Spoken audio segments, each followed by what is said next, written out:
Esto, ¿viste? Y estamos a fin de año, se supone que la política o la Argentina se relaja un poco, pero fue una semana intensísima, ¿no? Nunca se relaja. Todo. Y además los dineros tradicional. Diciembre vino tranquilo, a diferencia de lo que, bueno, fueron años anteriores en el tema de los piquetes y demás. En eso el gobierno logró controlar la calle, las protestas, más allá de las amenazas, realmente lo consiguió.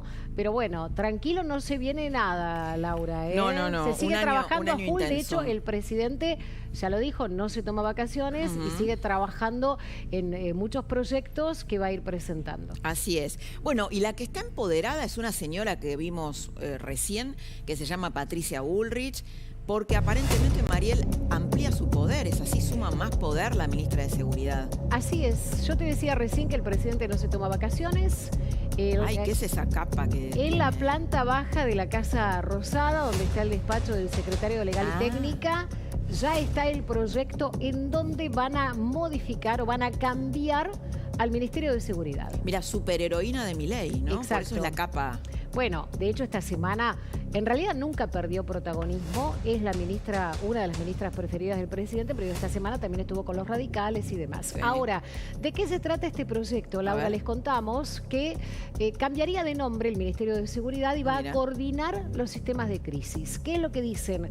Que en realidad hay que modificar las leyes de seguridad, de defensa e inteligencia. De hecho, la semana pasada ya hubo un decreto en donde las Fuerzas Armadas tienen permitido otro tipo de accionar, porque la amenaza más grande, considera el gobierno hoy por hoy, es el terrorismo, las acciones terroristas que pudieran surgir de fuerzas extranjeras o de infiltrados en el país respecto de grupos terroristas en el mundo. Entonces, lo que se menciona o lo que se está estudiando es que los sistemas no tienen respuesta jurídicamente para la gravedad de lo que podría llegar a ocurrir. Por eso esta modificación, te muestro, si querés, qué es lo que decían textualmente. Sí, lo que quiero, vos, a ver, a mí me encantaría, a todos nos encantaría estar ahí, ser mosquitas, para ver qué hablas con los funcionarios de Casa Rosada y qué te dicen fuera de micrófono, porque lo que dicen fuera de micrófono es muy distinto a lo que dicen de un modo formal. Bueno, ¿qué dicen ahí? ¿Qué dicen en Casa Rosada? Te cuento en Rosada, porque chequeando con las fuerzas del Ministerio de Seguridad o con algunos funcionarios son más prudentes. Sin embargo,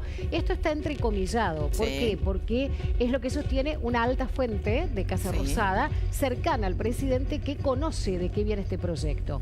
Hoy la amenaza más latente, como te decía, que existe, son de grupos terroristas. Y el andamiaje jurídico argentino que restringe el capital operativo para ese tipo de amenazas no está a la altura. ¿No? Entonces, por esto eso también hablábamos, es la evaluación que debieron hacer en este año de gobierno. Claro, ¿no? por eso hablábamos recién de la posible modificación de las distintas leyes de seguridad, de defensa. Y tenemos otro globito de qué dicen en La Rosada para seguir presentándote este proyecto que dicen se anunciaría en los próximos días. El sistema de seguridad nacional es anticuado, tiene un marco normativo que no se condice con la actual situación. Bueno, estamos dando una primicia aquí, ¿no? Bueno, también la publicaron otros colegas también, pero básicamente sí es algo que hablamos, en Casa Rosada con los funcionarios, los acreditados. Bien. María Castiglione, economista, ¿cómo estás? ¿Qué tal? Castiglioni. Castiglioni era el marido de Moria Kazan. Tal cual. ¿Cómo estás? Bien, muy bien. Con poca voz, pero bien. Hay un virus generalizado, está todo el mundo como resfriado estos días. Bueno, habló el ministro Caputo y habló de la interconexión de todos los problemas económicos. Lo escuchamos. Argentina, digamos, todos los cables estaban entrecruzados y además pelados.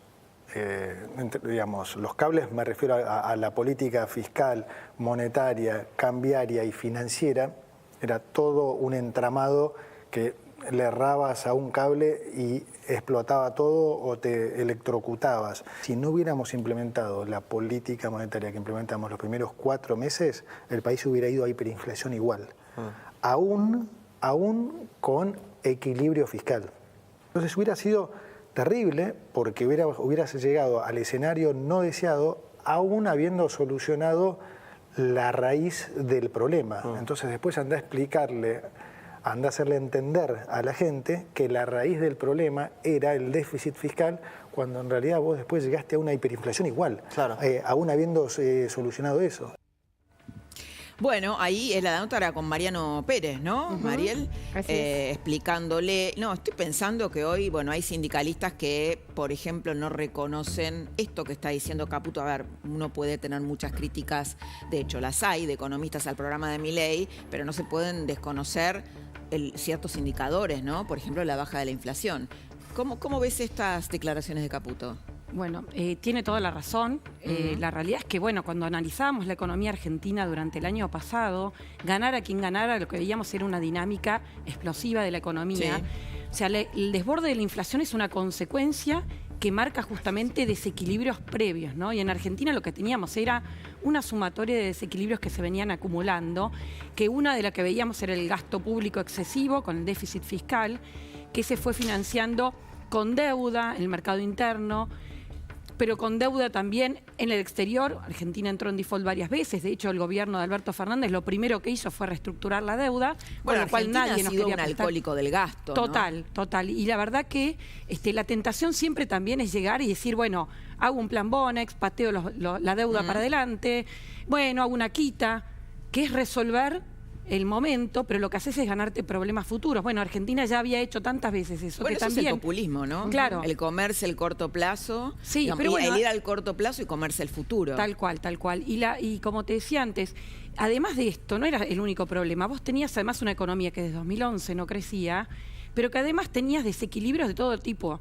Los precios de las tarifas congeladas, atrasadas, que te llevaba a problemas de falta de energía, de falta de inversiones, de falta de inversiones en el sector transporte, pero también un problema porque es una señal que vos diste por muchos años que hizo que mucha gente invirtiera en sectores teniendo en cuenta esos precios, que después obviamente no eran los reales.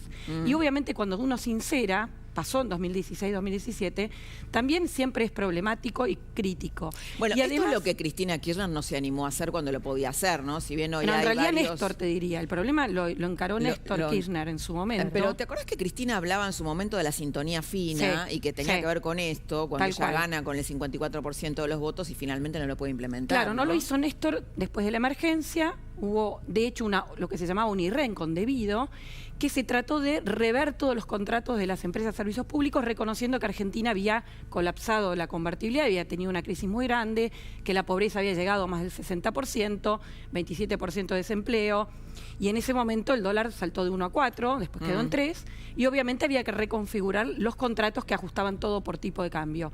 Pero una vez que se firmaron, algunos llegaron a firmar los decretos y nunca ajustaron las tarifas, pero ese problema nunca se terminó de resolver. Claro. Entonces lo que dice Caputo es, la sábana era demasiado corta y había que resolverlo. Lo primero era cortar con el déficit fiscal, que significaba no emitir más para el día a día. Pero eso no alcanzaba en realidad, porque vos tenías deuda que vencía, no podías, renovarla, y el Banco Central tenía acumulado un montón de pesos de los déficits pasados, que liberarlos, que es lo que uno habla de liberar el cepo, implicaba el riesgo de que todos esos pesos fueran al dólar, de que todos aquellos que tenían que mandar utilidades que hace 5 años que no mandaban, las quisieran mandar rápido, que si quisieran cancelar la deuda con importadores de más de 40.000 millones con dólares que no habían. Entonces, es cierto que la sábana muy corta significa que tenía muy pocas herramientas, e ir resolviéndolo con el objetivo de ¿qué? De evitar justamente lo que se llama el overshooting, el salto de todos los precios de la economía, que implicaba que con la pobreza, que ya era más de 40%, saltara muchísimo más alto, ¿no? Que la gente no tuviera, una referencia de precios. Bueno, y la verdad es que se logró, salimos de ese abismo. Se logró, ¿no? Porque a Milei mucha gente no le daba más de 6 meses. Tenemos, María, información urgente, vamos.